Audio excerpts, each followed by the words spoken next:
हामी सबै आफ्नो प्रतिदिनको भागदौडमा ध्यान अर्थात् मेडिटेसनको उपयोग मानसिक शान्ति प्राप्त गर्न, तनाव हटाउन र एकाग्रतामा सुधार ल्याउन एक उपायको रूपमा गर्ने गर्दछौँ। किनकि आजको अति शीघ्र र अधीरता एवं व्याकुलताको संसारमा आन्तरिक शान्ति पाउनु अति महत्वपूर्ण भएको छ। यसै क्रममा राधा स्वामी पन्थ, ब्रह्मकुमारी पन्थ तथा अन्य पन्थ ध्यान अर्थात् मेडिटेसनबाट आन्तरिक शान्तिको साथसाथै परमात्मा प्राप्ति अर्थात् मोक्ष प्राप्त गर्नु बताउँछन्, जसले उनीहरूको आन्तरिक शान्ति, मोक्ष तथा परमात्मा प्राप्तिको लागि ध्यान मेडिटेसनलाई आशाको किरण मान्दछन्। ध्यान वा हठ योगबाट केही मानसिक र शारीरिक लाभ त हुन्छ, तर सद्ग्रन्थहरूको मत अनुसार मेडिटेसन न त मोक्षको मार्ग हो, न पूर्ण शान्तिको, र न यसो गर्नाले परमात्माको प्राप्ति हुन्छ। वास्तवमा परमेश्वरको विधान आदरणीय सन्त गरीबदास जी महाराजले बताउनु भएको छ कि गरीब तप से राज, राज मद मानम, जन्म तीसरे सुकर स्वानम, अर्थात् तपले राज्य प्राप्ति हुन्छ वा राजा बन्छ।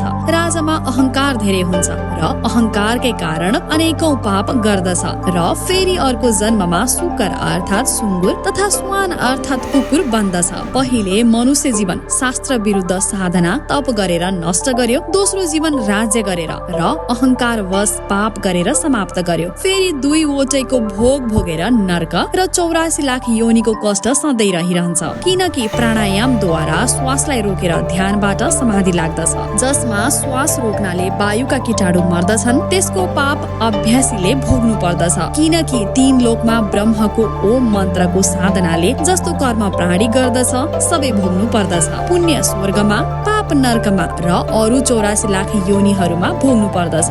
साथै प्रभुद्वारा बताइए अनुसार भक्ति सिद्धान्तको विरुद्ध हुनाको कारण, परमात्माको आज्ञाको अवहेलना हुनाको कारण उक्त पाप अझै भयंकर हुन जान्छ।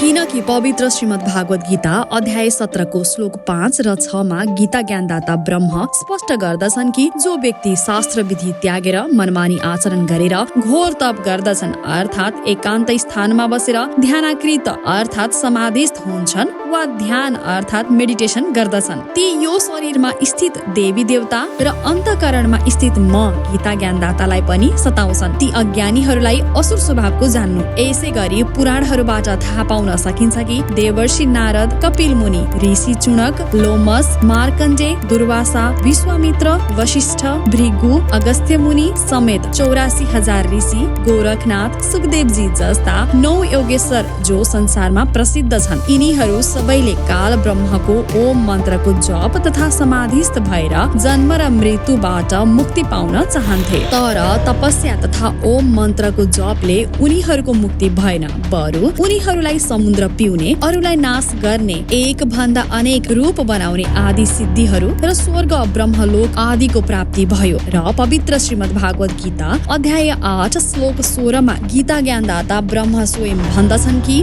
ब्रह्मलोक लगायत सबै लोक तथा ती लोकहरूमा निवास गर्ने सबै प्राणी पुनरावृत्ति अर्थात् जन्म मृत्युको दुष्चक्रमै छन्, अर्थात् यी सबै ऋषि महर्षिहरूले पनि फेरि पुनः 84 लाख योनिहरूको कष्ट सहन गर्नुपर्ने छ, अर्थात् उनीहरूको मोक्ष भएको छैन। यहाँसम्म कि ब्रह्मा, विष्णु र शिवजीको पनि जन्म र मृत्युको कष्ट तप र ओम मन्त्रको जपले समाप्त भएन, जसको स्पष्ट प्रमाण संक्षिप्त श्रीमद् देवी भागवत महापुराणको स्कन्द 3 अध्याय 4 र 5, स्कन्द 4 अध्याय 13 श्लोक 27, 29, स्कन्द 5 अध्याय 27 श्लोक 31 देखि 33 मा छ। आदरणीय सन्त गरीबदास जी महाराजले भन्नुभएको छ कि पूर्ण परमात्माको सही साधना नपाउनाले यी प्राणी मान्दछन् कि म ठिक गरिरहेको छु, तर प्रतिफल गलत भइरहेको हुन्छ।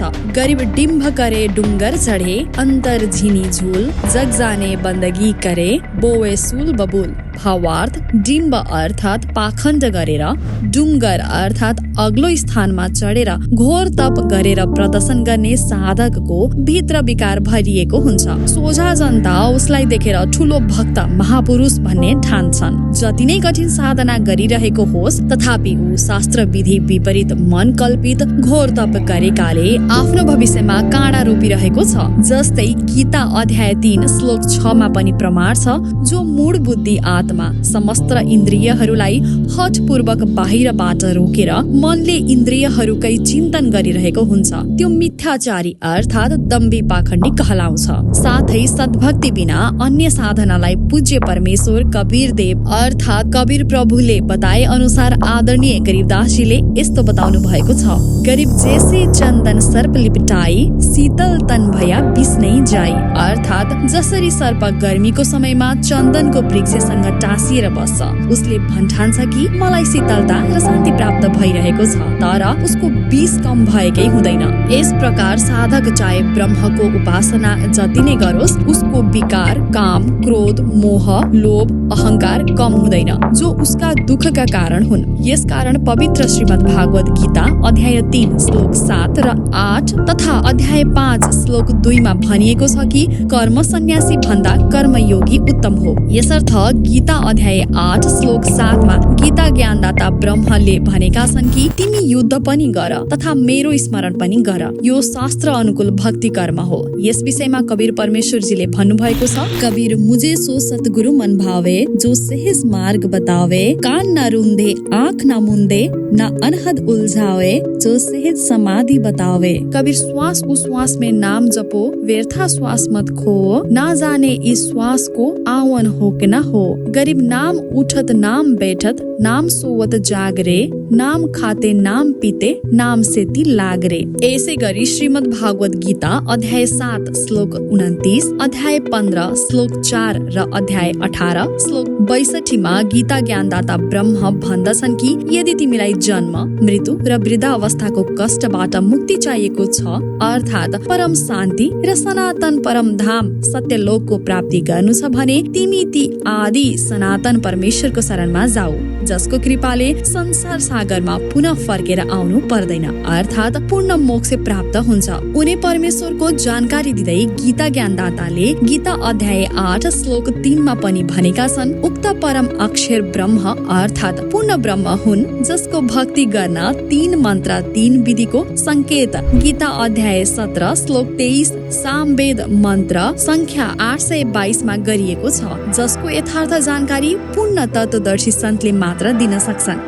किनकि गीता अध्याय 4 श्लोक 34 मा तत्व ज्ञान प्राप्त गर्नका लागि तत्वदर्शी सन्तको शरणमा जानको लागि निर्देशन दिएको छ। दर्शकहरू, वर्तमान समयमा सन्त रामपालजी महाराज नै ती तत्वदर्शी सन्त हुनुहुन्छ, जसको लागि पवित्र गीता संकेत गर्दछ।